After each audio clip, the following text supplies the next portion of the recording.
दीपिका जो सबसे पहले और सबसे प्रमुख ग्रंथ के रूप में देखते हैं, तो उसमें हम पढ़ते हैं कि हठ पर दीपिका ग्रंथ का सामान्य परिचय, हठ योग साधना का उद्देश्य, हठ योग का स्वरूप, और जो हठ योग पर दीपिका जो है उसके जो ग्रंथ हैं उसके चैप्टर कौन कौन से चैप्टर है उसमें, जिसको उपदेश के नाम से कहा गया, तो प्रथम द्वितीय तृतीय चतुर्थ उपदेश, ये चार जो चैप्टर हैं उनके बारे में पढ़ना है।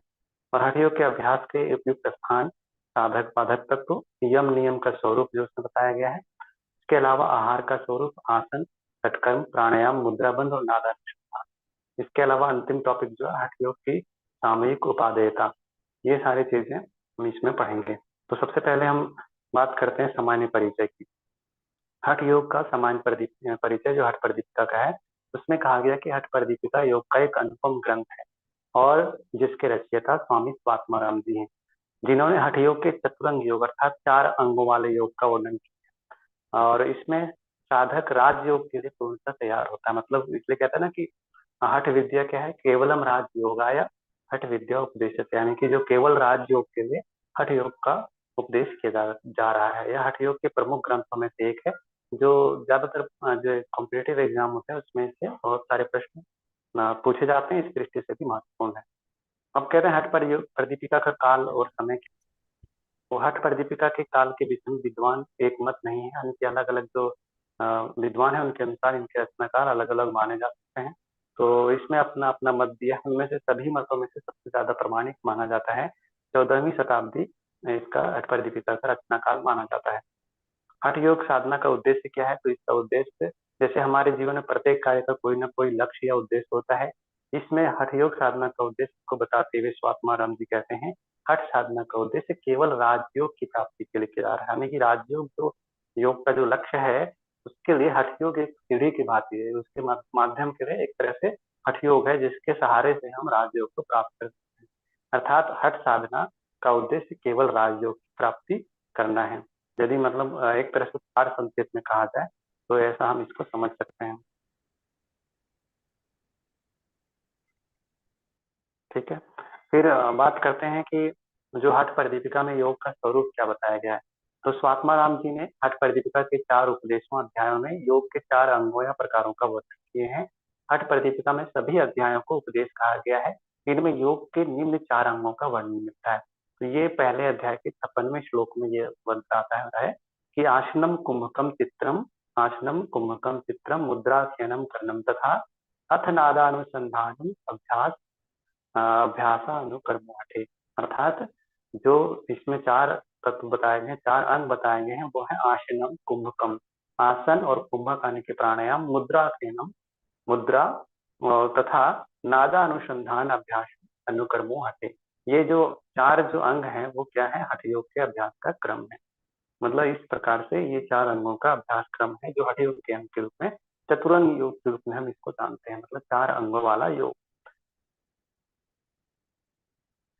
फिर इसके बाद कहते हैं, एक मिनट, आप सभी को आवाज जा रही है? आ रहा है सर, आवाज आ रहा है।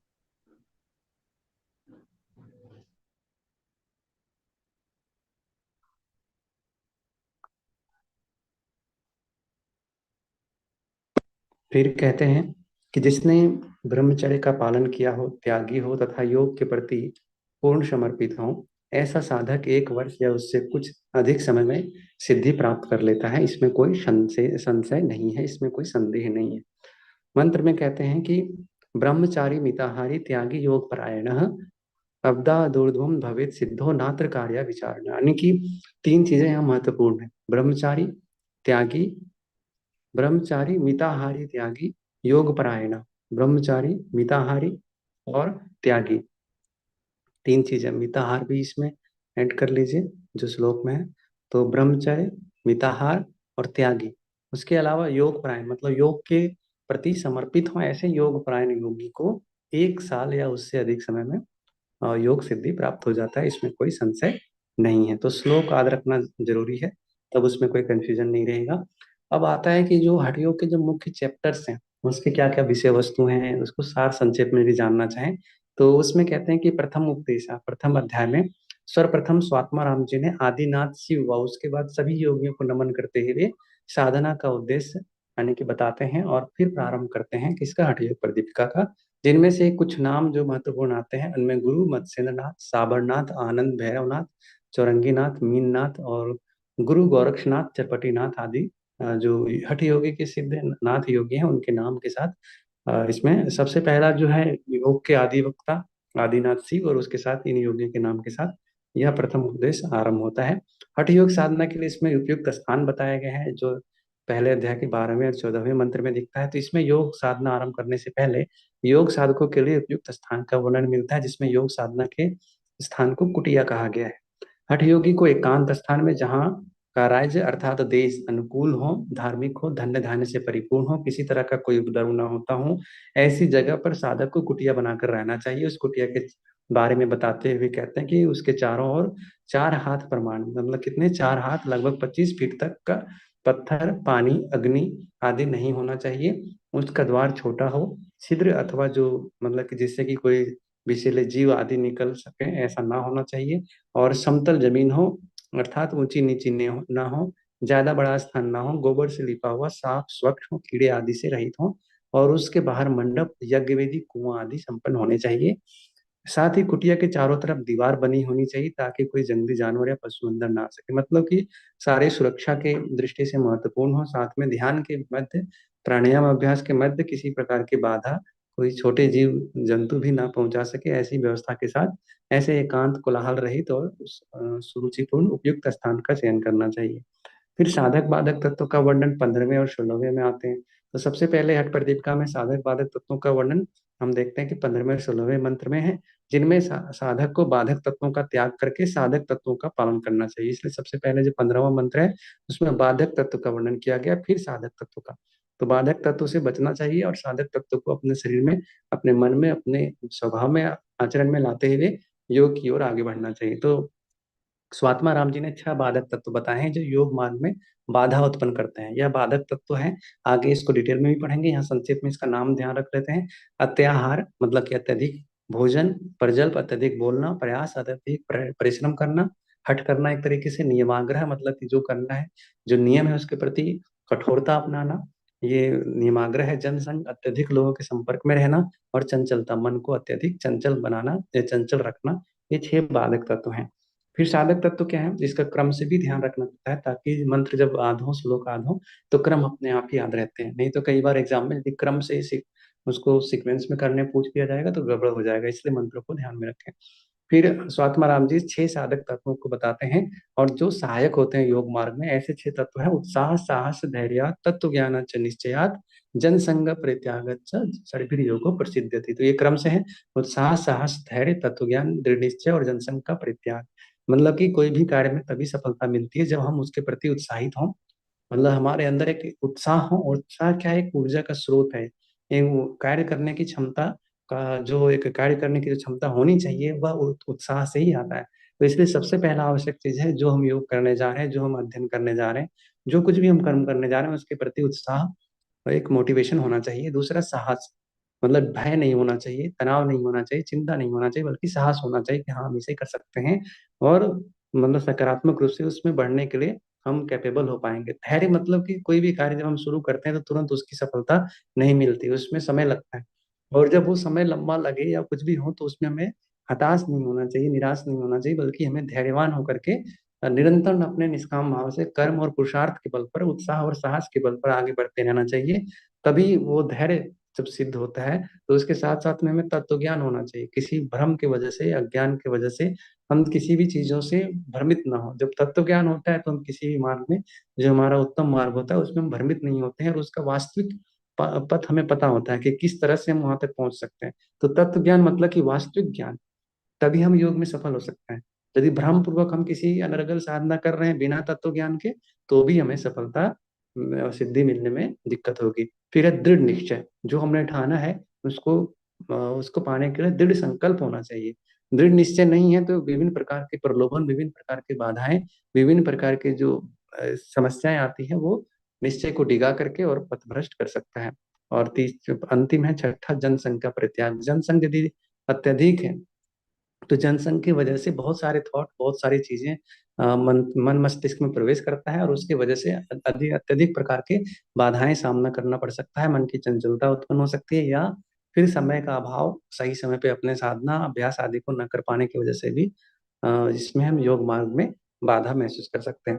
उसके बाद आता है यम और नियम का निरूपण। हठ प्रदीपिका में 10 प्रकार के यम एवं नियम बताए गए हैं, जिसका वर्णन इस प्रकार है। इसमें अहिंसा, सत्य, अस्तेय, ब्रह्मचर्य, ये तो चार तो मूल रूप से जानते हैं। उसके बाद क्षमा, धृति, दया, आर्जव, मिताहार और शौच, ये क्या है? नियम है, इसको याद रख लेने हम।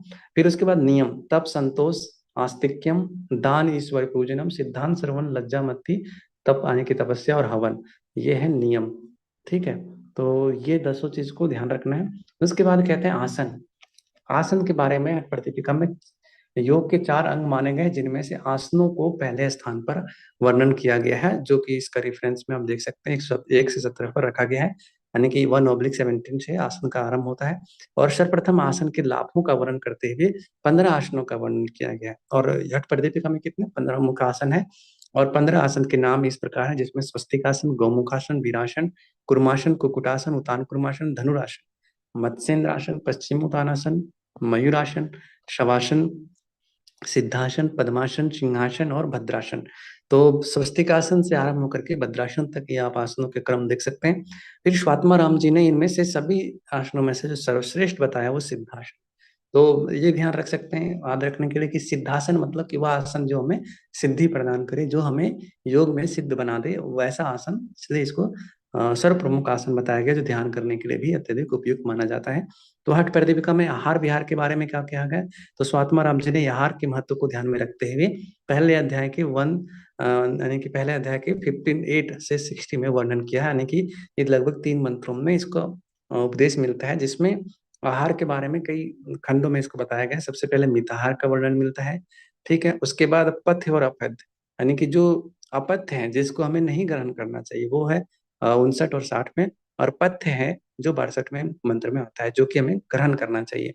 अपथ्य मतलब, पथ मतलब क्या होता है? पथ मतलब रास्ता होता है, मतलब जाने वाला। पथ्य मतलब जिसे हम ग्रहण कर सकते हैं, पथ्य। अपथ्य मतलब जिसे हमें नहीं ग्रहण करना चाहिए, जिसको हमें अनुसरण नहीं करना चाहिए, जो वर्जित है। तो इस प्रकार से ये 3 प्रकार हम देखते हैं। फिर यहाँ से दूसरा अध्याय आरंभ हो जाता है, हम अभी ये संक्षेप आउटलाइन पढ़ रहे हैं। तो दूसरे अध्याय में क्या कहते हैं? दूसरे अध्याय में मुख्य रूप से प्राणायाम व षटकर्म की चर्चा।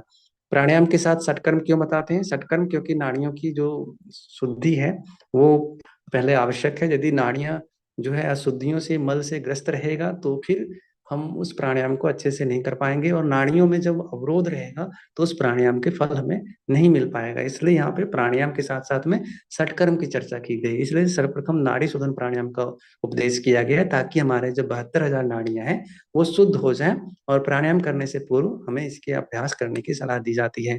नाड़ी शोधन से पहले साधक अपने नाड़ियों में जमे मल की शुद्धि करें, ताकि वह बाकी कि जो प्राणायाम करने के लिए है वो उपयुक्त माना जाए, और वो उपयुक्त हो सके। क्योंकि जब नाड़ियां शुद्ध रहेगी, जैसे कि अभी हम लोग उपनिषदों को पढ़े हैं, तो उपनिषदों में हम देखें कि जितने सारी नाड़ियां हैं हमारे शरीर में, वो नाड़ियां जो अनंत अनंत भेदों वाला, यानी कि असंख्य भेदों वाले हो जाते हैं, उनमें से मुख्य जो 10 नाड़ियां हैं, और जब वो मल से रहित हो जाते हैं, तब प्राण का उपयुक्त प्रवाह हो पाता है। तभी जब हम प्राणायाम करेंगे तो उसका बेहतर बेनिफिट हमें मिल पाएगा। षटकर्म। फिर कहते हैं नाड़ियों की शुद्धि करने के लिए क्या आवश्यक है? षटकर्म। तो षटकर्म का वर्णन करते हुए स्वात्मा राम जी कहते हैं कि जिस साधक के शरीर में चर्बी व कफ ज्यादा बढ़ा हुआ होता है, उन सभी को प्राणायाम से पहले षटकर्मों का अभ्यास करना चाहिए।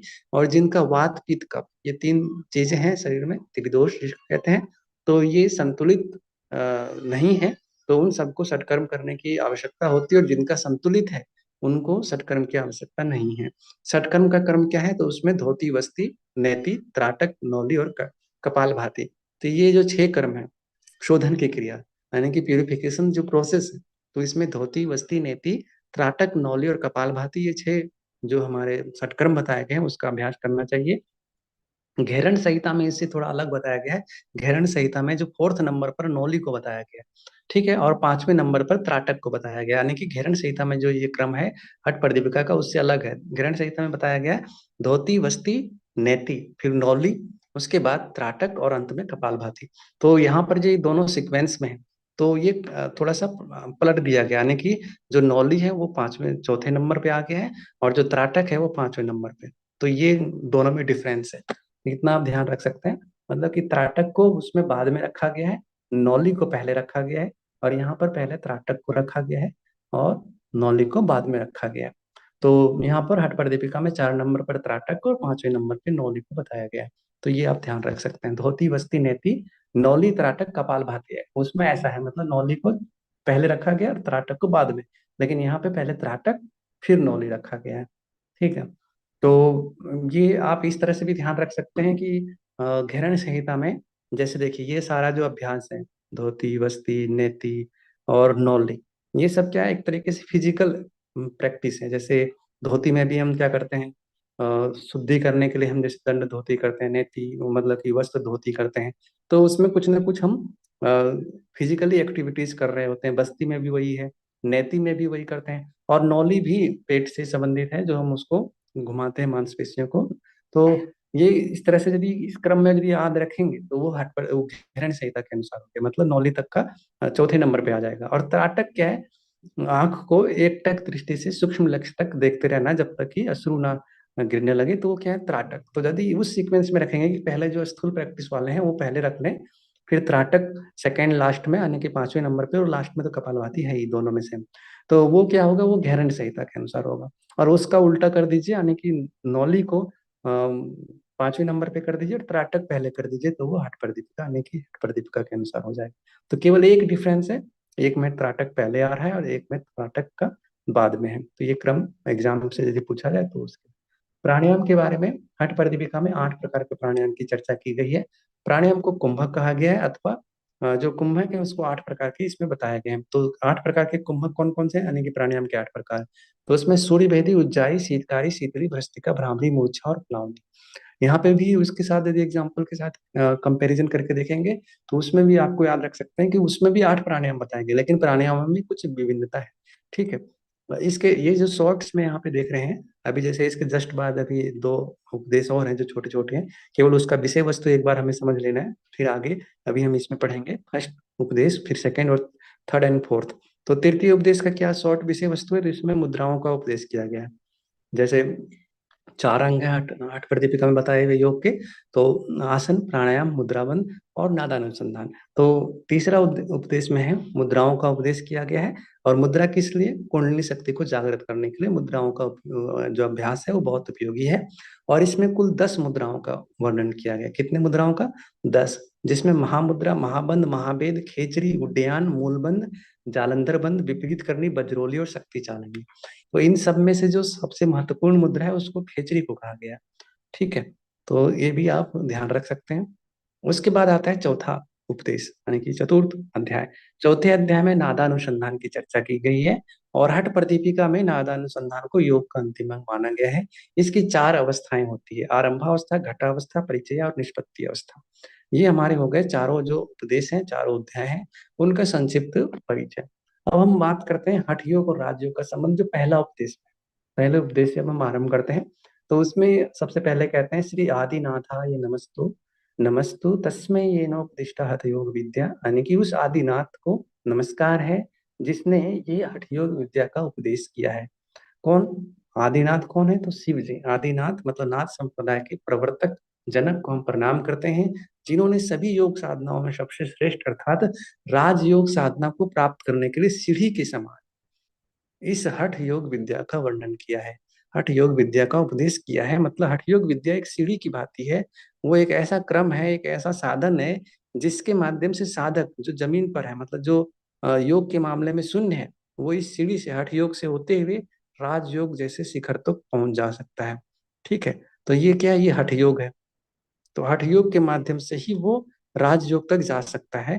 ऐसा उस आदिनाथ को मैं नमस्कार करता हूँ, जिन्होंने यह हठ योग विद्या जो राजयोग की प्राप्ति के लिए एक सीढ़ी की भांति है, जिसमें कहता है ना कि प्रोन्नत राज योगाम आरूढ़ मिक्षो मिक्षोर धीर नहीं, यानी कि जो वो राजयोग तक जो आरूढ़ होने के लिए जो इच्छा रखता है, उसके लिए सीढ़ी की भांति है।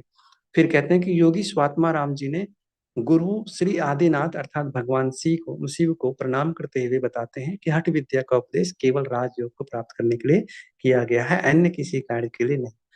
प्रणम्य श्री गुरुम नाथम स्वात्मा रामेण योगिना केवलम राजयोगाय हठ विद्योपदिशते। यानी कि श्री गुरु आदिनाथ शिव जी को प्रणाम करके स्वात्मा राम जी कहते हैं कि केवलम राजयोगाय हठ विद्योपदिशते, केवलम राजयोगाय हठ विद्योपदिशते, यानी कि केवल राजयोग के लिए, राजयोगाय मतलब होता है के लिए, तो राजयोग के लिए हठ विद्या को उपदेश प्रदान किया गया है। फिर कहते हैं जो साधक अनेक प्रकार की भ्रांति व अंधकार में पड़कर राजयोग को नहीं जान पाते, उन सभी साधकों के ऊपर स्वामी स्वात्मा राम जी अपनी कृपा दृष्टि रखते हुए हठ पर दीपिका रूपी दीपक के माध्यम से उनका मार्ग प्रशस्त करने का काम कर रहे हैं, अर्थात उन सभी साधकों के लिए हठ पर दीपिका का ज्ञान उन्हें प्रदान कर रहे हैं।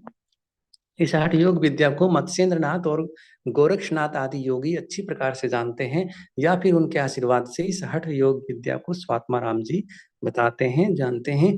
अब इसमें सबसे पहला जो अंग है, जैसे 4 प्रकार के हमने अंग पहले ही बात कर चुके हैं कि 1/57 में जो पिछले इंट्रोडक्शन में हमने पढ़ा, तो उसमें कहते हैं कि हठ योग का जो पहला अंग है, ये उसमें जो सबसे पहले मंत्र अध्याय के 17वें मंत्र में आता है, हठस्य प्रथमांगत्वाद आसनम पूर्व मुच्यते। हठ का पहला जो अंग है वो कौन है? आसन है। तो कुर्याद तद आसनम स्थैर्यम आरोग्यम च अंगलाघवम, ये याद रखना है आपको। कुर्याद तद आसनम, उस आसन को करने से, स्थैर्यम आरोग्यम स्थिरता आरोग्य, च अंग लाघवम और शरीर की हल्कापन या अंगों का हल्कापन प्राप्त होता है। तो योग का पहला अंग कौन है? तो हठ। हठ योग का सबसे पहला अंग है आसनम। कुर्यात तद आसनम, उस आसन को करने के बाद स्थिरता आरोग्य व शरीरों के सभी अंगों में हल्कापन आता है। तो 3 प्रकार के लाभ इसमें बताए, स्थिरता आरोग्य और अंगों का हल्कापन। तो ये ध्यान रखना। ये मंत्र का जो अंश है, हठस्य प्रथमांगत्वाद आसनम पुरु मुच्यते, जो हठ के अंग बताए गए हैं उनमें से पहला जो अंग है वो आसन है। कुर्यात तद आसनम स्थैर्यम आरोग्यम च अंगलाघवम, और उस आसन को करने से क्या मिलेगा? स्थैर्य आरोग्य च अंगलाघवम, स्थिर आरोग्य और च मतलब और, अंगलाघव मतलब अंग का हल्कापन। तो ये 3 बेनिफिट हो गया आसनों का। फिर यहाँ पे कहते हैं कि वशिष्ठ आदि ऋषि योगी मत्स्येंद्रनाथ आदि योगियों द्वारा मान्यता प्राप्त कुछ आसनों का वर्णन मेरे द्वारा यहाँ पे किया जा रहा है। मतलब किन ऋषियों के द्वारा? तो वशिष्ठ आदि जो ऋषि हैं और योगी मत्स्येंद्रनाथ आदि योगियों द्वारा जो मान्यता प्राप्त कुछ आसन है, उसका वर्णन हम यहाँ पे करते हैं। उनमें से स्वस्तिक आसन के बारे में सबसे पहले कहते हैं कि दोनों पैरों के तलवों को, यानी कि पैर के सबसे नीचे का भाग को एक दूसरे के ऊपर, यानी कि दूसरे पैर अर्थात बाएं पैर के तलवे को दाएं पिंडली यानी कि जांघ के बीच में, और दाएं पैर के तलवे को बाएं पिंडली अर्थात जांघ के बीच में स्थापित करना, तनाव रहित होकर के सीधा बैठना स्वस्तिक आसन है। जैसा कि हम सभी आसन में बैठते हैं, वो स्वस्तिक आसन का है। फिर कहते हैं गौमुखासन। गौमुखासन में क्या कह रहे हैं कि दाएं पैर की एड़ी को पीछे अर्थात बाएं नितंब के पास व बाएं पैर की एड़ी को दाएं नितंब के पास स्थापित करके घुटनों की आकृति जो गाय के मुख के समान बना लेना। जैसे गौमुखासन का जो अभ्यास करते हैं, इसी तरह से, इसी के पीछे इस तरह से, और ये घुटने हैं वो एक तरीके से गौ के मुख की आकृति के बराबर हो जाएगा। इसमें दोनों घुटने एक दूसरे के ऊपर आ जाते हैं, तो ये क्या है? गौमुखासन कहते हैं। इसमें हाथों को भी हम पीछे की तरफ ले जा करके वैसे लॉक करते हैं, पर यहाँ पे इतना बताया गया है। ठीक है, तो गौमुखासन। उसके बाद वीरासन। वीरासन इसी प्रकार एक पैर को उसकी विपरीत जंघा पर रखें व दूसरे पैर को पहले वाली जंघा को स्थापित करें, यह विधि वीरासन कहलाते हैं। मतलब इसी तरह से बैठते हुए ये पैर था, और उसमें कह रहे हैं इसी तरह एक पैर को उसके विपरीत जंघा पर रखें व दूसरे पैर को पहले वाली जंघा पर स्थापित करें, यह वीरासन कहलाता है। ठीक है। कुर्माशन, अपनी दोनों एड़ियों को विपरीत क्रम यानी कि एक दूसरे के ऊपर अर्थात क्रॉस करते हुए गुदा प्रदेश के नीचे रखते हुए गुदा प्रदेश को दबाएं। इसमें बाएं एड़ी दाएं नितंब के पास और बाएं एड़ी दाएं नितंब के पास रहें, और योग विद्वान द्वारा इस आसन को कुर्माशन कहते हैं। जैसे कि हम सभी कुर्माशन में करते हैं कि दोनों पैरों को विपरीत क्रम में यानी कि क्रॉस करते हुए हम नीचे की तरफ एड़ी रखते हैं, और इस तरह से जो हम बैठते हैं तो उसको कुर्माशन के रूप में यहाँ पे बताया गया है। नेक्स्ट कहते हैं पद्मासन लगा करके जो कुकुटासन है, जैसे कि उपनिषदों में भी हम पढ़े थे। दोनों पैरों को दाएं जंघा पर रखें, यानी कि बाएं पैर को दाएं यानी कि अपोजिट में, और फिर दाएं पैर को बाएं थाई पे रखना है, कमर गर्दन सीधा रखना है, पद्मासन लगाना है, और फिर दोनों पैरों की जंघा व पिंडियों के बीच में से, जैसे एक डायग्राम बना देते हैं यहाँ पे, इस तरीके से समझिए। यहाँ जो जंघे दोनों की तरफ से जो घुटने हैं, यहाँ पे हाथों को इसमें से क्रॉस करना है अंदर की तरफ, और हथेली के बल पर इसको थोड़ा ऊपर उठाना है, कुक्कुटासन जिसको कहते हैं। और शरीर को हाथों के सहारे थोड़ा सा ऊपर, भूमि से ऊपर उठाना है, अर्थात आसन में उठाकर वहीं स्थिर कर देना कुक्कुटासन कहलाता है। तो आसनों का वीरासन और पद्मासन में अंतर क्या, ठीक है, इसको हम देख लेंगे अभी। उतान कुर्मासन क्या है, तो उतान कुर्मासन अपने शरीर को कुक्कुटासन की स्थिति में रखते हुए दोनों हाथों तथा हाथों द्वारा गर्दन को पकड़कर कछुए की तरह छाती को ऊपर की ओर करके चित्त लेट जाने को उतान कुर्मासन कहते हैं। जैसे कुर्मासन कुक्कुटासन की स्थिति में रहते हुए, अभी जो कुक्कुटासन यहाँ पे हम देखें, उसी की स्थिति में रखते हुए दोनों हाथों का द्वारा गर्दन को पकड़कर कछुए की तरह, जैसे इसको डायग्राम कैसे बना सकता है, ये देखिए इस तरह से है, और हमारे पैर इसमें, हथेलियां इसमें क्रॉस था दोनों तरफ से। तो इसको जब ये हथेली से यहाँ हम इसको कंधे की तरफ ले आएंगे तो ये जो पैर है यहाँ तक चिपक जाएगा, और पीठ के बल, नेत्र और मुख आदि ऊपर रहेगा, तो ये उतान कुर्मासन जैसा लगेगा, यानी कि जैसे कछुआ होता है ना, कछुआ जैसे ऊपर उल्टा हो जाए तो उस तरीके से दिखेगा, तो इसको उतान कुर्मासन कहते हैं। फिर कहते हैं धनुरासन। पहले जो भूमि है उस पे पेट के बल लेट जाएं, फिर दोनों अंगूठों को दोनों हाथों से पकड़ करके धनुष की भांति अपने दोनों कानों के पास खींच कर लाना धनुरासन कहलाता है। मतलब पेट के बल लेट जाना है, और इसमें जो ये पैर हैं, इस पैरों को, दोनों पैरों के अंगूठों को हाथों से पकड़ करके और खींच करके कंधे की तरफ लाना एक तरीके से धनुरासन कहलाता है। और ये आसन जो है, ये धनुरासन मतलब धनुष की भांति इस तरह से तना हुआ हो जाता है, इसलिए इसको धनुरासन कहते हैं। दाहिने पे अब जो मत्स्येंद्रासन, मत्स्येंद्रासन जैसा हम लोग अभ्यास करते हैं वैसे ही है, कि दाहिने पांव को बाईं जंघा के मूल में रख करके और बाएं पैर को दाहिने घुटनों के बाहर से घेरते हुए शरीर को ट्विस्ट करते हुए तब विपरीत हाथों से दोनों पांवों को पकड़कर स्थिर रहना श्री मत्स्येंद्र नाथ जी का कहा हुआ आसन, यानी कि मत्स्येंद्र आसन। जैसे हम सभी इस तरह से बैठते हैं, एक पैर को इधर पीछे की तरफ ले गए, दूसरा इसके तरफ जो पैर है यहाँ से दूसरी तरफ रखते हैं, और जो हाथ है वो ट्विस्ट करके इस तरीके से हम एक कमर पे और दूसरा दोनों पैरों के, यानी कि एक पीछे की तरफ, एक यहाँ पे जो हमारे तलवे हैं, यानी कि जो दूसरे पैर है उसके तरफ रखते हैं, और बॉडी ट्विस्ट रहती है। तो इसको मत्स्येंद्र आसन कहते हैं, जो आसनों के डायग्राम में आप और क्लियर देख सकते हैं। फिर नेक्स्ट कहते हैं कि मत्स्येंद्र आसन का अभ्यास करने का क्या बेनिफिट है, इसको ध्यान रख लेना है कि इससे जठराग्नि प्रदीप्त होती है। क्या होता है, जठराग्नि प्रदीप्त होती है मत्स्येंद्र आसन के अभ्यास से। और जो यह रोगों को नष्ट करने में अस्त्र के समान है, जैसे अस्त्र होता है ना, अस्त्र, वो किसी भी चीज को मारना हो, नष्ट करना हो, तो ऐसे ये मत्स्येंद्र आसन है, रोगों को नाश करने वाला एक अस्त्र की भांति है। इससे कुंडलिनी भी जागृत होती है, जो तथा चंद्रमंडल में स्थिर होता है। तो यहाँ पे तीन मुख्य बेनिफिट आप देख सकते हैं, जठराग्नि प्रदीप्त होती है, और रोगों को नष्ट करने के लिए अस्त्र के समान है, कुंडलिनी जागृत होती है, और चंद्रमंडल में हमारा जो कुंडली शक्ति है वो स्थिर होता है। पश्चिमोत्तानासन क्या है, तो पश्चिमोत्तानासन जो है, दोनों पांवों को भूमि पर दंड के समान फैला करके बैठे, मतलब कि ये दोनों पांवों को इस तरीके से फैला करके बैठे, और उसके बाद कहते हैं दोनों हाथों से, जो दोनों हाथ है इससे अंगूठे को पकड़ें, और फिर घुटने तक अपने सिर को ले आए, और इस तरह से बैठा, मतलब उसके सहारे झुकना, ये हमारा पश्चिमोत्तानासन। इसमें क्या होता है कि देखिए, पीठ जो इस तरह से था वो पीठ यहाँ पे तनता है, मतलब फैल जाता है, तनाव उसमें महसूस होता है, इसलिए पश्चिमोत्तानासन इसको कहा गया है। फिर कहते हैं आसनों में अग्रगण्य, इस आसन को आसनों में अग्रगण्य कहा गया, मतलब कि प्रथम या आगे गिने जाने जो कि कहा गया है। इससे साधक का प्राण सुषुम्ना में संचार होने लगता है। ये एग्जाम में पूछा भी जा चुका है, कौन सा आसन है जिससे प्राण सुषुम्ना में संचारित हो जाता है, तो वो है पश्चिमोत्तानासन। क्योंकि इससे जो साधक का जो शरीर है उसमें देखिए, इस तरह से जब घुटने पर टच करके जब बैठता है तो यहाँ पे पूरा पीठ इसका तना हुआ होता है, इसलिए मूलाधार से प्राण जो है वो सुषुम्ना की ओर प्रभावित होने लगता है। तो इससे आप ये ध्यान रख सकते हैं। और जठराग्नि प्रज्वलित होती है। जठराग्नि किससे, मत्स्येंद्रासन से भी कहा था, यहाँ भी कहता है। और उदर पतला होता है, मतलब जो फैट है वो कम होता है, उदर पतला होता है, और आरोग्य का लाभ होता है। ये जो आसनों का बेनिफिट है उसको जरूर ध्यान रखें, क्योंकि एग्जाम में उन चीजों से प्रश्न बन जाते हैं। मयूरासन, मयूरासन के लिए कहते हैं दोनों हाथों को भूमि पर अच्छी तरह स्थापित करें, और दोनों कोहनियों को नाभि के मध्य लगा करके दंड के समान अधर में उठने को मयूरासन कहता है। अधर में मतलब ऊपर की ओर उठना मयूरासन। जैसे ये हमारे बॉडी है, और इसमें जो पैर है वो इस तरीके से ऊपर उठाना, और जो कोहनी है, कोहनी मतलब पेट से लगा करके ऐसे जैसे मयूर होते हैं, तो इस तरह से उठा लेना मयूरासन कहलाता है। जैसे त्रिशिखो ब्रह्मणोपनिषद में हमने मंत्र में 48वें में पढ़ा था, समुन्नत सिरह पादम, मतलब समुन्नत सिर पादम, जो हमारा सिर भी उठा हुआ है थोड़ा सा और बाकी जो पैर है वो ऊपर की ओर समुन्नत ऊपर उठा रहता है। इस आसन का अधिक स्पष्ट संकेत देते हैं। इसमें स्पष्ट लगता है कि शरीर को समरेख स्थिति में ऊपर उठाना है। और श्रीनिवास ने हठ रत्नावली में इस आसन को दंड मयूरासन कहा है। मयूरासन के अन्य कई प्रकार का भी निर्देश दिया गया है। तो यहाँ पे हम देखते हैं कि मयूरासन शीघ्र ही समस्त रोगों का नाश करता है।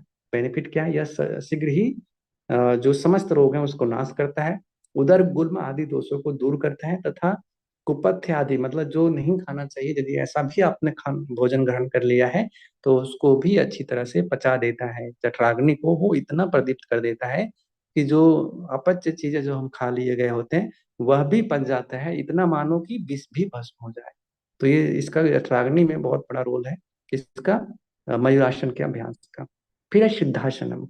सिद्धासनम कहते हैं कि एक पांव की एड़ी को सीवनी में अच्छी तरह लगाकर दूसरे पांव को शीशन के ऊपर दृढ़तापूर्वक रख के, जैसे सिद्धासन में बैठता है ना, इस तरह से एक डायग्राम बनाते हैं। इसमें देखिए, एक पैर को जो एड़ी है वो नीचे मूलाधार की तरफ लगाएं और उसी के ऊपर दूसरे पांव को उसी के ऊपर से क्रॉस करके बैठना, मतलब कि एड़ी जो है उससे ऊपर थोड़ा रहेगा, जो नीचे वाले पैर की एड़ी था उससे जस्ट ऊपर, यानी कि जनेन्द्रिय के ऊपर दृढ़ता से रखें। और चिबुक को हृदय प्रदेश पर अच्छी तरह से स्थापित करें, मतलब जो ठोड़ी है, मतलब कि ठुड्डी है उसको इस तरह से। और इंद्रियों को इसमें संयमित करना है, मतलब मन को नियंत्रित करते हुए अपनी जो नेत्र है उसको भ्रूमध्य, मतलब कि आज्ञा चक्र पर बनाए रखना है।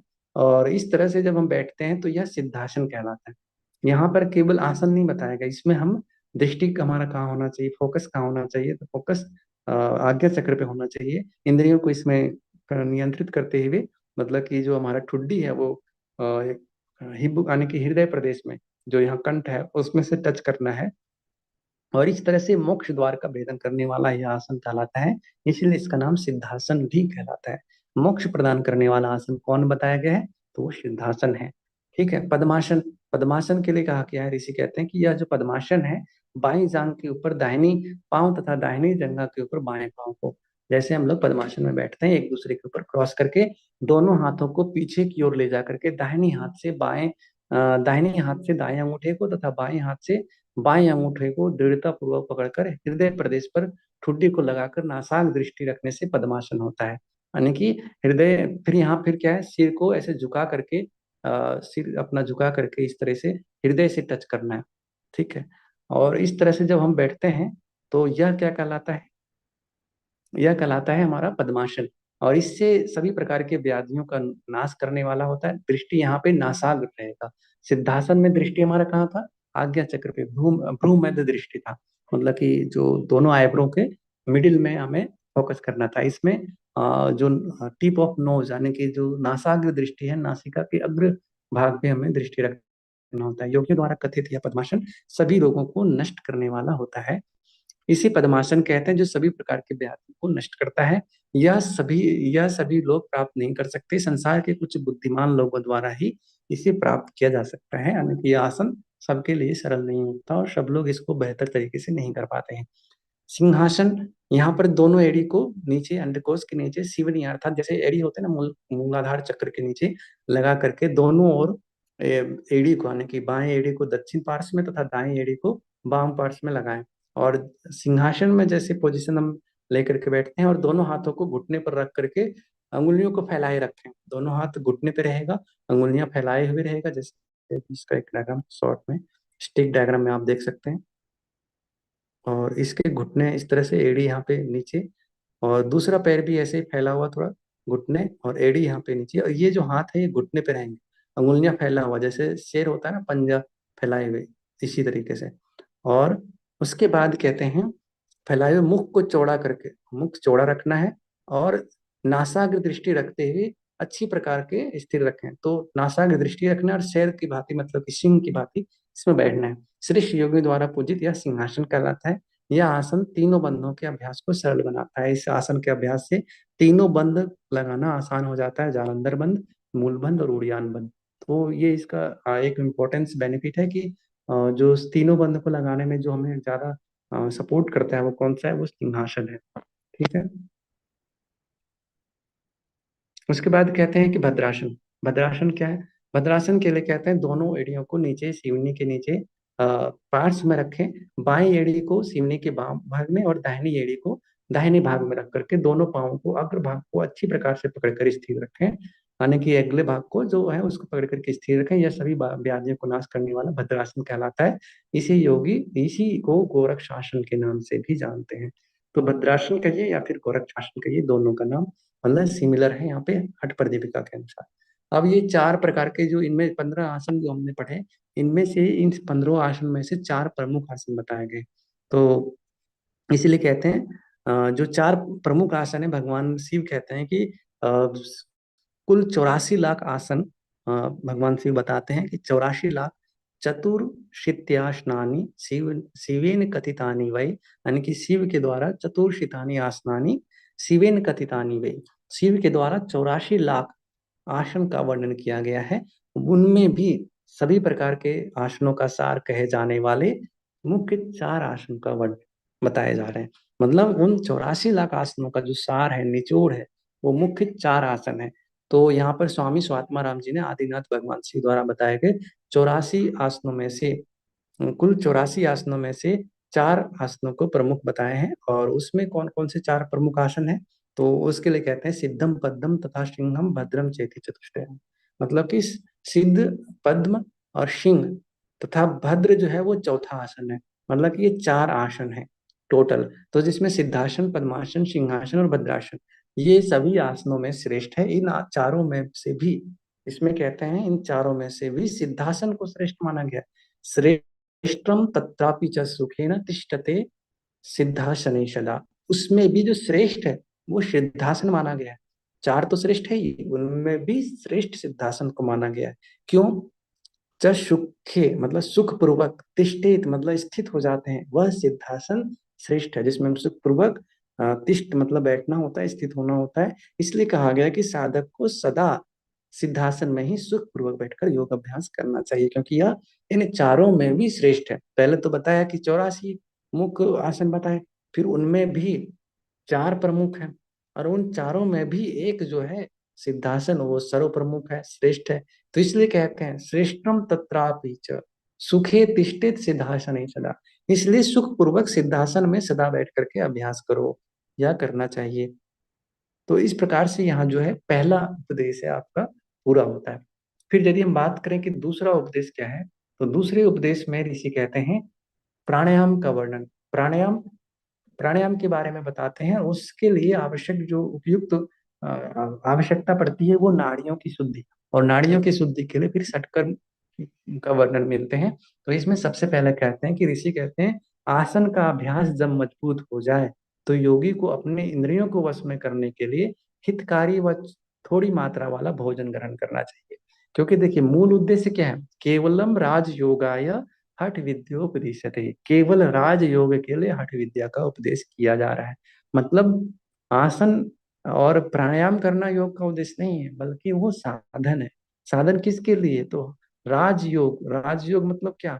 जिसमें हम अपने चित्त को नियंत्रित कर सकें, चित्त को ब्रह्म से एकाकार कर सकें, हम अपनी जो मूल सत्ता है, मोक्ष है, वहां तक पहुंच सकें। तो इसके लिए आवश्यक है कि जो योग के जो अंग हैं हठ योग के, उनके माध्यम से शरीर को उस अनुरूप बना लेना कि हम वहां तक राजयोग तक पहुंच सकें। तो ये हठ योग क्या, एक सीढ़ी की भांति बताया कि हठ योग एक सीढ़ी है जो हम उस राजयोग की उच्चता शिखर तक हम पहुंच सकते हैं। तो इसलिए कहते हैं जब आसन दृढ़ता पूर्वक उसकी अभ्यास मजबूत हो जाए तो योगी को अपनी इंद्रियों को नियंत्रित करते हुए हितकारी व थोड़ी मात्रा में भोजन करना चाहिए। इसके बाद वह गुरु द्वारा बताई गई प्राणायाम की विधियों का अभ्यास करें। तो फिर कहते हैं वायु अर्थात प्राण वायु के चंचल होने से हमारा चित्त भी चंचल हो जाता है। ये बहुत ही इंपॉर्टेंट मंत्र है, इसको ध्यान रखना है। चले वात चले वाते चलम चित्तम निश्चले निश्चलम भवेत। जब वायु चलती है, यानी कि वात मतलब वायु, प्राण वायु, जब ये चलती है तो चित्त भी चलता है, चित्त भी चंचल रहता है, चित्त भी गति करता है। और फिर कह रहे हैं चले वाते चलम चित्तम निश्चले निश्चले भवत। और यदि ये नहीं चलता है, ये चल रहा है तो ये भी चलेगा। ऐसे समझ लीजिए कि साइकिल के दो पहिया, एक पहिया घूमेगा तो दूसरा भी घूमेगा, क्योंकि एक ही साइकिल के दो पहिए, एक रुकेगा तो दूसरा भी रुक जाएगा। तो इसलिए कहते हैं कि योगी जो योगी हैं उनको अपने प्राण वायु को स्थिर कर लेना चाहिए। योगी स्थाणुत्वमाप्नोति ततो वायु निरोधयत। इसलिए योगी को अपने वायु को अर्थात जो चित्त है हमारा, जो उसको नियंत्रित करने के लिए प्राण वायु को नियंत्रित करना आवश्यक है। और प्राण वायु को नियंत्रित करने के लिए कुंभक यानी कि प्राणायाम का अभ्यास बताते हैं। तो इसलिए प्राण वायु जब स्थिर हो जाता है तो हमारा चित्त भी स्थिर हो जाता है।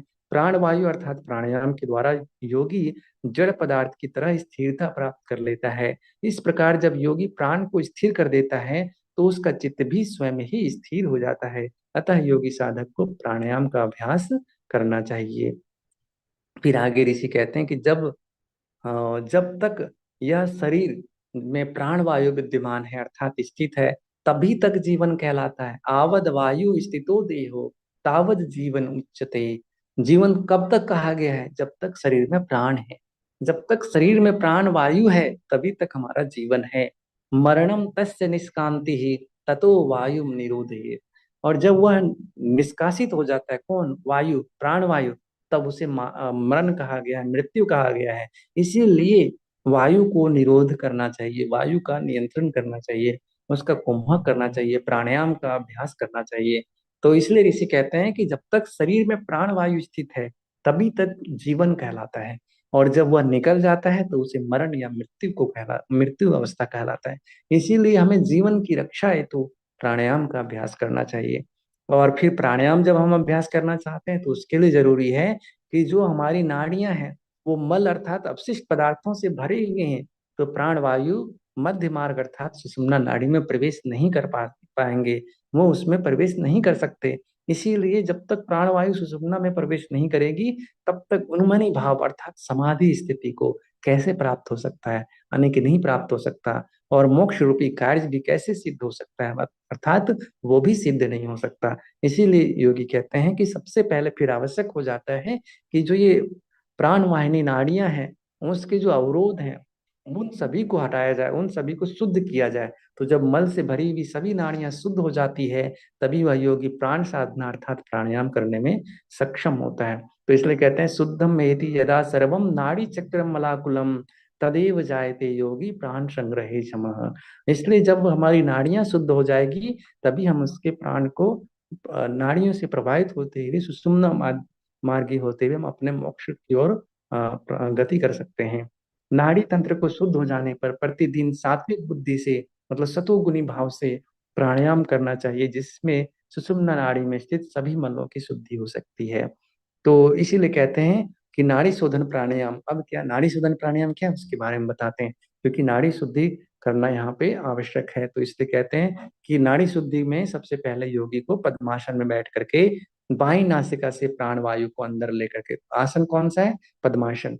उसमें बाई नासिका से श्वास को इनहेल करना है और अपनी सामर्थ्य के अनुसार उसे अंदर रोकना है, कुंभक करना है। उसके बाद प्राण वायु को दाहिनी नासिका से छोड़ देना है। मतलब लेफ्ट से इनहेल किए, कुंभक किए और राइट से एक्सेल कर दिए, रेचक कर दिया। ठीक है। फिर प्राण वायु को धीरे धीरे दाई नासिका से इनहेल करना है, फिर होल्ड करना है। उसके बाद अंदर रोकते हुए पुनः बाई नासिका से एक्सेल कर देना है। मतलब कि अनुलोम विलोम जिसको हम कहते हैं वही क्रिया यहाँ पे नाड़ी शोधन प्राणायाम के रूप में यहाँ पे हम देखते हैं। इस प्रकार जिस नासिका से श्वास को बाहर निकालना हो उसी से श्वास अंदर भरें और तब तक अंदर रोके रखें जब तक कि बाहर छोड़ने की संवेदना यानी कि इच्छा ना हो। इस प्रकार ना हो तो साथ ही दूसरी नासिका से श्वास धीरे धीरे बाहर छोड़ें। कभी भी इसमें जल्दीबाजी नहीं करना चाहिए। ये क्या है? ये नाड़ी शोधन प्राणायाम का अभ्यास हुआ। नाड़ी शोधन प्राणायाम के अभ्यास से 3 महीने में नाड़ी समूह की शुद्धि हो जाती है, ऐसा ऋषि कहते हैं। जब प्राण वायु को नासिका से अंदर भरें तो उसे अंदर रोकने के बाद दाई नासिका से बाहर निकाल दें और इसके बाद दाई नासिका से उसको अंदर लेकर के यथासंभव कुंभक का अभ्यास करने के बाद बाई नासिका से बाहर छोड़ देना चाहिए।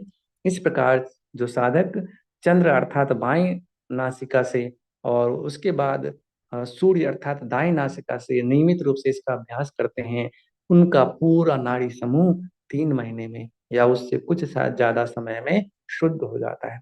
अब कहते हैं कि इसका अभ्यास कब करना चाहिए, कब कब हम कर सकते हैं। जैसे कि एग्जाम में कई बार ऑब्जेक्टिव क्वेश्चन में बनाया भी था कि कब करना चाहिए, सुबह, केवल मध्य में यानी कि दोपहर में केवल सायंकाल, या फिर अर्धरात्रि में, या चारों समय। तो इसमें यह है कि इसमें कहा गया है कि सुबह, प्रातः, मध्य में यानी कि दोपहर, सायंकाल यानी कि सुबह, दोपहर, साय, और मध्य रात्रि, आधी रात्रि को, इस प्रकार साधक को 4 बार में 80 कुंभकों का अभ्यास करना चाहिए, जैसा कि हमने उपनिषदों में भी देखा था। तो हमें दिन में 4 टाइम अभ्यास करना चाहिए, सुबह, दोपहर, शाम और अर्धरात्रि या मध्य रात्रि। साधक के 3 प्रकार। अब इसमें साधकों के 3 प्रकार के बारे में बताया जाता है।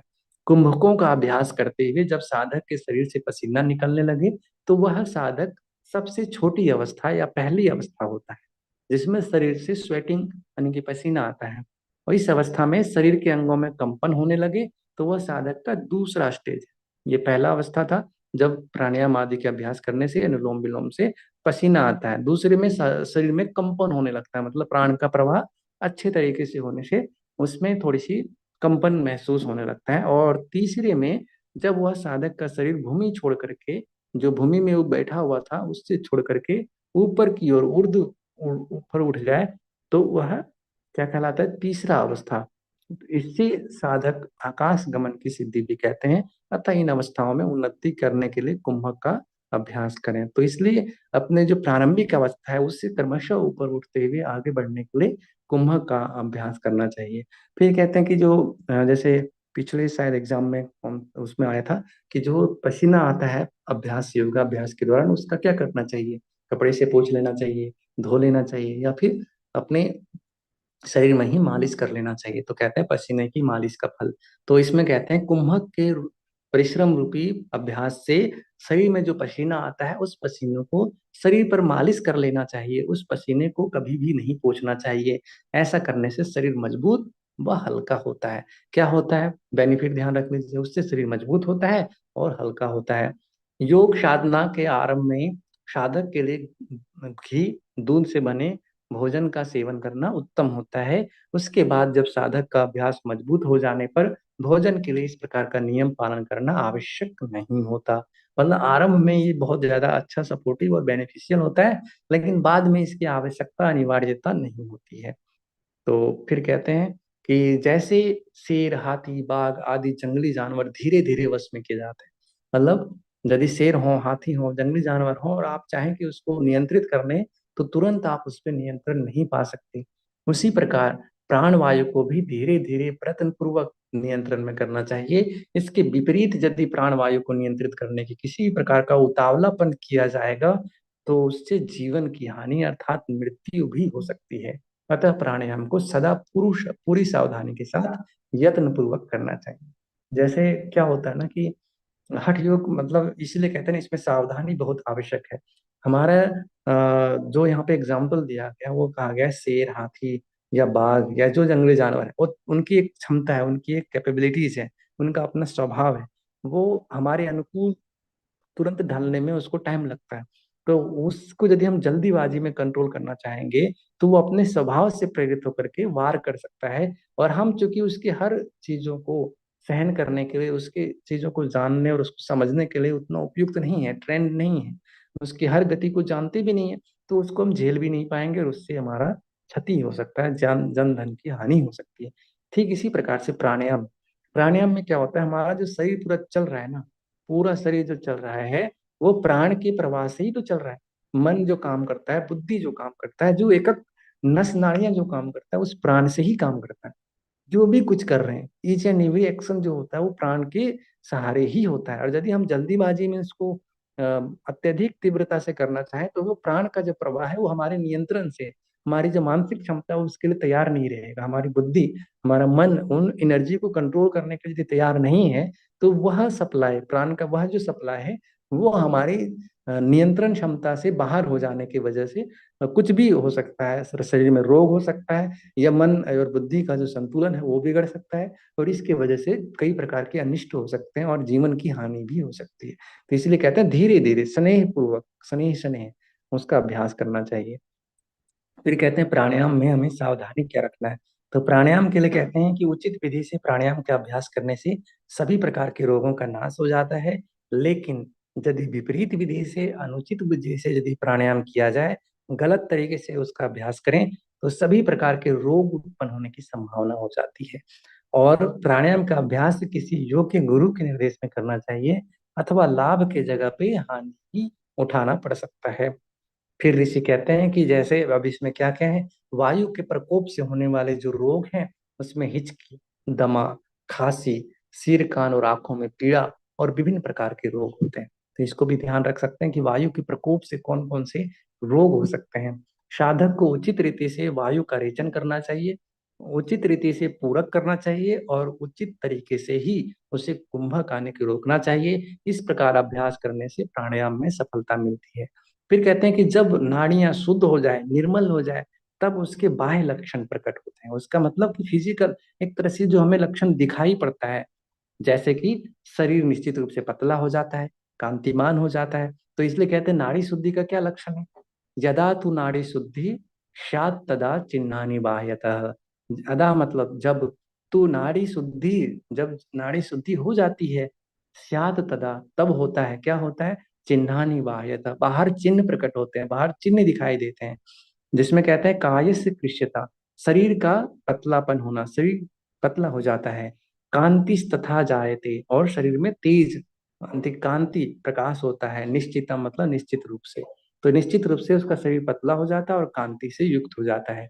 फिर कहते हैं नाड़ी के निर्मल हो जाने से साधक इच्छा अनुसार श्वास को रोक सकता है, मतलब कुंभक कर सकता है। फिर वो जितनी संख्या तक चाहे वो अपनी योग क्षमता अनुसार उसे कुंभक कर सकता है। इससे जठराग्नि भी प्रदीप्त होती है और अंततः परिवर्त नाद का अनुभव होता है। मतलब जो उसके अंदर का जो नाद है उसे सुनाई पड़ता है, अनुभव होता है और आरोग्य का लाभ भी मिलता है। तो यहाँ पे एक तो आवश्यकता अनुसार वो कुंभक कर सकता है, जठराग्नि प्रदीप्त होती है और अंत के जो नाद है वो सुनाई पड़ता है, साथ में आरोग्य का लाभ होता है। ये चार प्रकार के जो बेनिफिट है यहाँ पे हमें देखने को मिलता है यदि नाड़ियां शुद्ध हो जाए तो। षटकर्म का वर्णन। फिर कहते हैं कि यदि किसी व्यक्ति का वात पित्त कफ संतुलित नहीं है तो उन व्यक्तियों को छह शोधन कर्म करना चाहिए। स्थूलता और कफ जैसे जिसे अधिक हो उन्हें पहले छह शोधन क्रियाएं करना चाहिए प्राणायाम के अभ्यास से पूर्व। किंतु जिनमें त्रिदोष वात पित्त कफ की समानता है उन्हें क्रियाओं के अभ्यास करने की विशेष आवश्यकता नहीं है। तो इसलिए कहते हैं इसमें जो छह कर्म जैसे कि हमने पहले बताए थे, तो इसका श्लोक है उसको ध्यान रख लीजिएगा ताकि इसका सीक्वेंस कभी कंफ्यूज ना हो।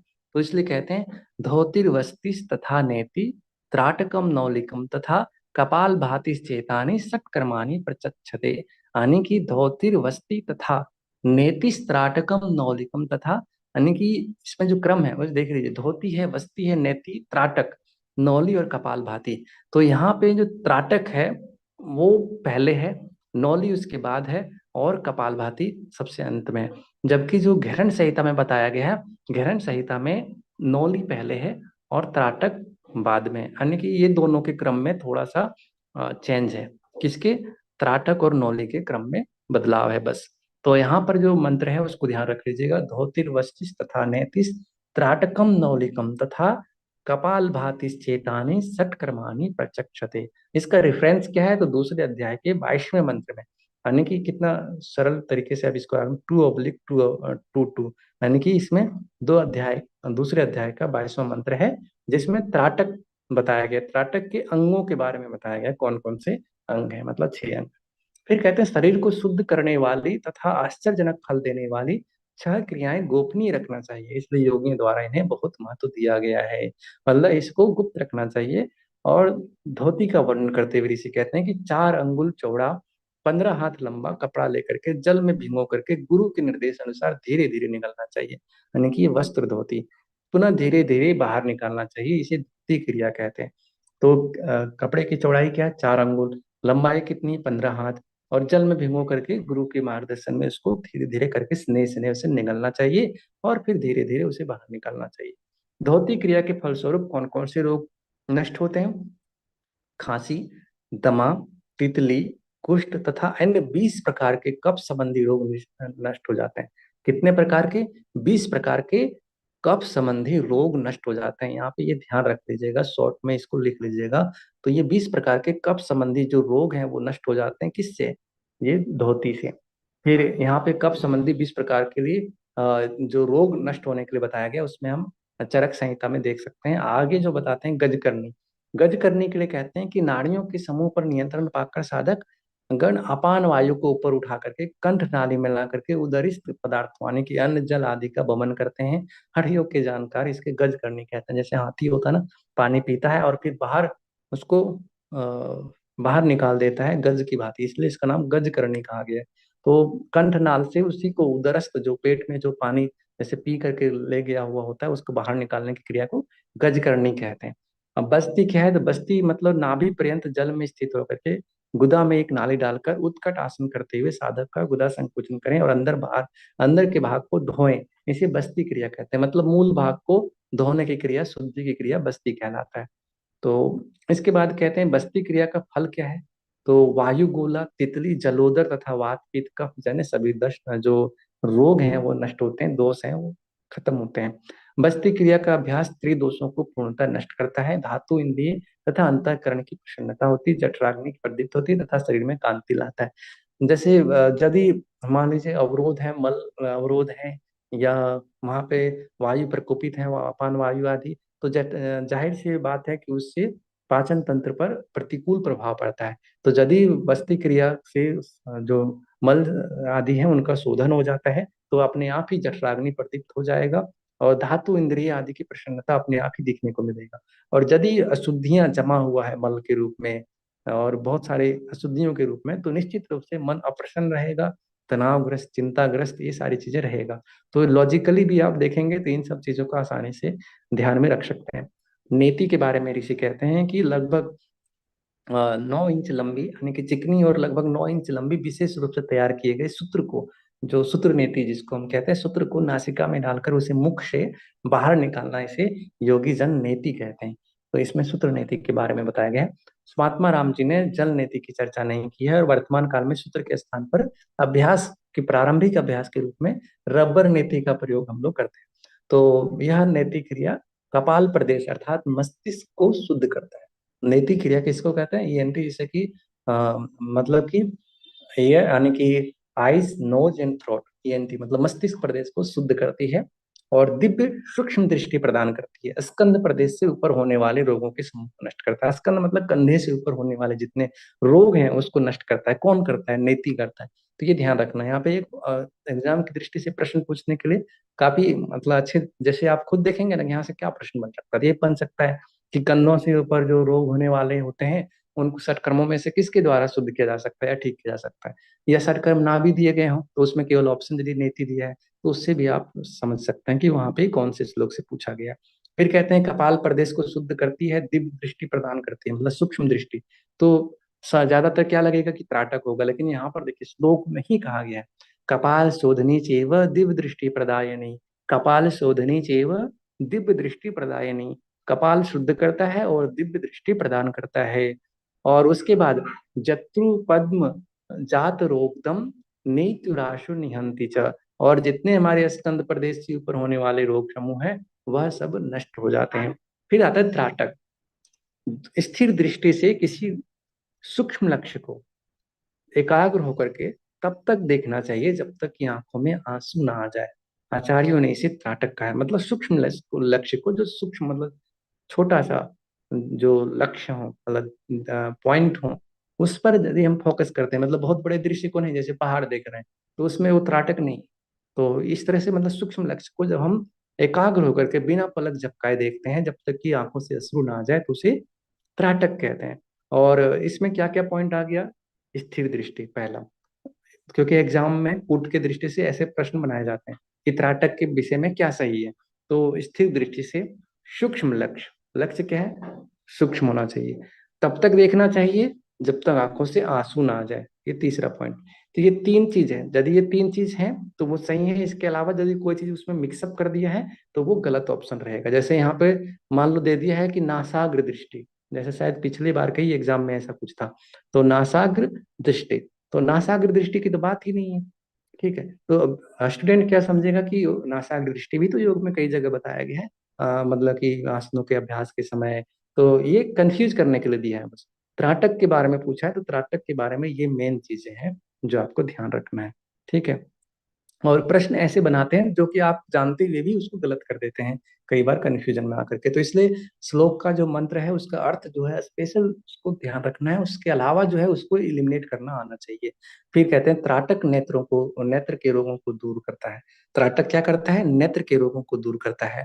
तंद्रा, तंद्रा जैसे कि एक तनाव तरीके, मतलब एक तरह से आलस्य जो प्रमाद छाया रहता है, वो बाधक तत्व जो योग में आते हैं उसको नहीं आने देता है। अतः त्राटक को सोने की पेटी की भांति, जैसे कहते हैं ना सोना का पेटी जो होता है ना बहुत ही महत्वपूर्ण होता है क्योंकि वो सोने का है, और उसकी जैसे रक्षा करते हैं उसी प्रकार से त्राटक की रक्षा करना चाहिए। अब यहाँ पे एक इंपॉर्टेंट फैक्ट आ गया कि सोने की पेटी की भांति किसकी रक्षा करने के लिए हठ पर दीपिका में कहा गया है, तो वो त्राटक के बारे में कहा गया है।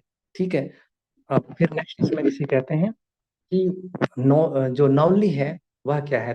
तो नौली के लिए कहते हैं कि कंधे को थोड़ा आगे की ओर झुका करके तीव्र गति वाले भंवर के समान, जैसे पानी में होता है ना, पानी जब आता है नदी में बहता है और जब कहीं कोई अवरोध या कहीं एक प्रकार से भंवर उत्पन्न होता है तो बहुत तीव्र गति से घूमता है, और उसमें जो कुछ भी आता है उसी में फंस जाता है, उसी में गोता खाता रहता है। तो कंधे को थोड़ा आगे की ओर झुका करके तीव्र गति वाले भंवर के समान उदर को दाहिने से, राइट से बाएं की ओर घुमाना, घुमाना चाहिए, और फिर दाहिने से उसे घुमाना चाहिए। सिद्धों के द्वारा इसे नौली कहा गया है। दाहिने से बाएं और बाएं से दाहिने की ओर घुमाना चाहिए, दोनों तरफ से, यानी कि उसका बैलेंसिंग होना चाहिए, काउंटर होना चाहिए, तो इसे नौली कहा गया है। इस क्रिया को कोई कोई लौलकी भी कहते हैं। इसमें वस्तुतः उदर नहीं घुमाया जाता, केवल क्षमोदरी पेशियां, जो उसकी जो पेट के ऊपर की जो पेशियां होती है ना, मांसपेशियां, जो मूव करती है, और जल्दी जल्दी दाएं से बाएं तथा बाएं से दाएं अपनी स्थिति बदलती रहती है। सामने से देखने वालों को ऐसा लगता है कि जैसे पेट ही घूम रहा है, जबकि पेट नहीं घूमता बल्कि उसकी जो मांसपेशियां हैं वो उसमें से मूव करता है। फिर कहते हैं इसका बेनिफिट क्या है? तो ये कहा गया कि सदा सर्वदा आनंद को लाने वाली यह नौली क्रिया मंद जठराग्नि को भी प्रदीप्त कर देता है।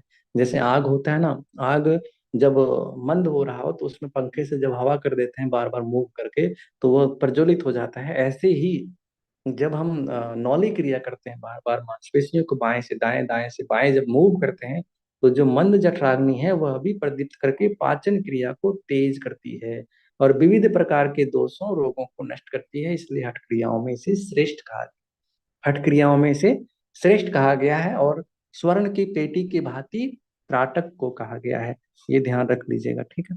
आगे फिर इसमें हम देखते हैं कि जो कपाल भाती है, जो अंतिम सटकर्म का है, तो कपाल भाती में क्या कहते हैं? लोहार की धोपनी की भांति समान शीघ्रता से रेचक पूरक करने को, यहाँ पे रेचक और पूरक दोनों कहा गया है। यानी कि जैसे देखिए, भवस्त्राव लोकस लोहकारस्य, यानी कि लोहकारकस्य मतलब लोहकार, मतलब लोहार की भांति, जैसे लोहार का धोकनी होता है ना, उनका धोकनी जब कभी आपने देखा हो तो लोहार की धोकनी इस तरह से एक लकड़ी लगा होता है, और नीचे यहाँ पे लेदर, मतलब कि शायद चमड़े या कोई होगा, मतलब कि किसी प्लास्टिक टाइप के आवरण का, ये इस तरह से होता है कि इसमें वायु बाहर से भरता है जब ये, और यहाँ पे जो एक जंजीर की भांति होता है, इससे इसको खींचते हैं बैठ करके। तो जब इसको, पहले तो ऐसा ही होता था, जब इसको खींचते हैं तो ये ऊपर उठ जाता है, तो जब ये ऊपर उठता है तो इसमें एयर भर जाता है पूरा, ठीक है।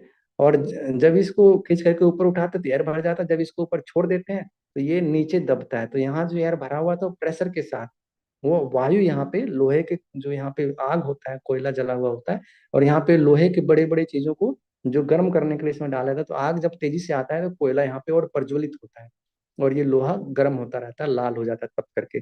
तो इस तरीके से कहते हैं लोहे के जैसे धोखने होता है ना, बार बार ये ऊपर नीचे करते हैं तो हवा यहाँ से बार बार इसमें जाता है, और दबाव से बार बार यहाँ आता है, पंखे की भांति इसमें तेजी से ही प्रज्वलित रहता है। इसी तरह से धोखने से हम क्या करते हैं, बार बार श्वास को लेते हैं और बार बार श्वास को छोड़ते हैं, तो हमारा जो आवाज भी उसी के लोहार की धोखने की तरह चलती है। और ये भी शीघ्रता पूर्वक पूरक रेचक करने को कपालभाति कहते हैं। ये कफ रोगों को नष्ट करने वाला होता है। कौन से रोग? कफ रोगों को नष्ट करने वाला होता है। इससे मोटापा, कफ संबंधी रोग, मल आदि क्रियाओं द्वारा निवारण करके तब प्राणायाम करना चाहिए, जिससे प्राणायाम अनायास ही सिद्ध हो जाता है। इस प्रकार से जो षटकर्म बताए हैं वह हमारे मोटापा, कफ रोग, मल आदि क्रियाओं को नष्ट करके प्राणायाम सिद्ध करने वाला हो जाता है। फिर कहते हैं कि केवल प्राणायाम के द्वारा ही सभी प्रकार के मलों की निवृत्ति होती है, ऐसा कुछ आचार्यों का मत है। अतः वे अन्य क्रियाओं को आवश्यक नहीं मानते हैं। कुछ आचार्य ऐसा भी कहते हैं कि केवल प्राणायाम से भी मलों की निवृत्ति हो जाती है, इसलिए सत्कर्म की आवश्यकता नहीं होती है। फिर कहते हैं कि ब्रह्मा आदि देवता भी काल अर्थात मृत्यु के भय से प्राणायाम के अभ्यास में लगे रहते हैं। मतलब देवता लोग भी प्राणायाम का अभ्यास करते हैं, इसलिए प्राणायाम का अभ्यास सदैव करना चाहिए। जब तक शरीर में वायु निरुद्ध है तब तक चित्त शांत है, जब तक दृष्टि भूमध्य में लगी है तब तक मृत्यु पर भय कैसा। मतलब यहाँ ये कहते हैं कि जब तक वायु निरुद्ध है, चित्त शांत है, और जब दृष्टि भ्रूमध्य पर है तो मृत्यु भी कैसा। तो इसलिए कहते हैं विधि पूर्वक प्राणायाम से नाड़ी समूह के भली प्रकार निर्मल हो जाने पर वायु सुषुम्ना नाड़ी के मुख का भेदन करके उसमें सुख प्रविष्ट हो जाते हैं, सुख पूर्वक उसमें प्रवेश कर जाते हैं। इस प्रकार से देखते हैं कि हमारा जो प्राणायाम है, प्राणायाम के लिए हम एक प्रकार से नाड़ी शोधन का अभ्यास जब हम कर लेते हैं तो प्राणायाम में भी हमारी गति होती है, और फिर नाड़ियों की शुद्धि से प्राणायाम के माध्यम से जब हमारा सुषुम्ना प्राण है, वो प्राण जो है वो सुषुम्ना वाहिनी होने लगता है। जब प्राण वायु का सुषुम्ना में प्रवेश होने पर मन में स्थिरता उत्पन्न होती है। मन भली प्रकार स्थिर हो जाना उसे मनोन्मनी यानी कि मन का उन्मूलन यानी कि उन्मनी अवस्था प्राप्त होता है। और यह विधियों के जानकार साधक अपनी उन्मना अवस्था के प्राप्ति के लिए विविध प्रकार के कुंभकों का अभ्यास करते हैं, और विविध प्रकार के कुंभक का अभ्यास करने की विविध सिद्धियां प्राप्त होती है। तो ये जो मन की उन्मनी अवस्था प्राप्त करने के जो साधक है विभिन्न प्रकार के कुंभक का अभ्यास करते हैं, और उससे विभिन्न प्रकार के उन्हें लाभ मिलते हैं। और कुंभक के प्रकार के बारे में इसे कहते हैं कि सूर्य भेदन मुज्जाई शीतकारी शीतली तथा भ्रष्टिका भ्रामरी मूर्छा प्लावनी त्यष्ट कुंभका, ये 8 कुंभक बताए गए हैं। सूर्य भेदन उज्जाई शीतकारी शीतली भ्रष्टिका भ्रामरी मूर्छा प्लावनी। तो ये जब श्लोक आप याद रखेंगे तो इसमें कभी भी कोई कंफ्यूजन नहीं होगा कि 8 वो कौन से हैं। तो सूर्य भेदन मुज्जाई शीतकारी शीतली तथा भ्रष्टिका भ्रामरी मूर्छा प्लावनी त्यष्ट कुंभका। तो ये सूर्य भेदन उज्जाई शीतकारी शीतली के ऊपर में कितने हो गए, सूर्य भेदन उज्जाई शीतकारी और शीतली 4 प्राणायाम नीचे, भ्रष्टिका भ्रामरी मूर्छा प्रावनी त्यष्ट कुंभका, ये 4 कुंभक हैं बताए गए हैं। ये 8 प्रकार के कुंभक घेरण संहिता के अनुसार हैं। अब इन कुंभकों के बारे में यदि बात करें तो पूरक के अंत में जालंधर बंद लगाना चाहिए। जब हम श्वास लेते हैं और पूरक करते हैं तो उसमें जालंधर बंद लगाते हैं, और कुंभक के अंत में जब हम कुंभक करके जब उसको उसके बाद जब अंत में कुंभक के अंत तथा रेचक के आरंभ में हम उड़ियान बंद लगाते हैं। मतलब पूरक कर लिए तो हम फिर क्या करते हैं, जालंधर बंद जो कंठ में लगाते हैं। फिर जब हम कुंभक के जब कुंभक हम अंत करने वाले हैं और उसके बाद रेचक के आरंभ में, रेचक यदि करने वाले हैं तो उसके बीच में हम क्या उड़ियान बंद लगाते हैं, मतलब कि ऊपर की ओर पेट को पीछे की ओर खींचते हैं। और जालंधर बंद के बाद नीचे जो गुदा का शीघ्र से आकुंचन करते हैं, मतलब कि उसको जैसे कहते हैं मूल बंद। तो मूल बंद होने से मध्य भाग उधर की ओर पीछे की ओर दबाने से उड़ियान आने की प्राण सुषुम्ना में आते हैं। तो सबसे पहले जो हमें क्या करना चाहिए, जालंधर बंद, उसके बाद मूल बंद और फिर उड़ियान बंद का अभ्यास करते हैं। ठीक है। फिर कहते हैं कि अपान वायु को ऊपर उठाकर प्राण वायु को कंठ से नीचे ले जाना है। इससे योग साधक बुढ़ापा से मुक्त होकर के 16 वर्ष के युवक के समान हो जाता है। कब, जब हम अपान वायु को ऊपर उठाकर प्राण वायु को कंठ से नीचे ले आते हैं, मतलब प्राणायाम का अभ्यास करते हैं विद कुंभक, तो जो साधक है वो बुढ़ापे से मुक्त होकर के युवा हो जाता है। जालंधर बंद की अवस्था में जब साधक कुंभक करता है तब वह कंठ से नीचे कोई चीज उतरती हुई जैसी अनुभव करती है। इस संदर्भ में यह प्राण कहा गया है, यानी कि जो प्राण हम नीचे की ओर ग्रहण कर रहे होते हैं। मूल बंद के द्वारा जब ऊपर जाता हुआ जो अनुभव किया जाता है वह अपान कहा गया है, और मूल बंद के द्वारा अपान वायु का अनुभव होता है। अतः योग साधकों को इन दोनों अनुभवों का एकीकरण करना चाहिए, एक महसूस करना चाहिए। फिर पहला प्राणायाम यहाँ से आरंभ होता है। ठीक है। तो प्राणायाम का हम इसमें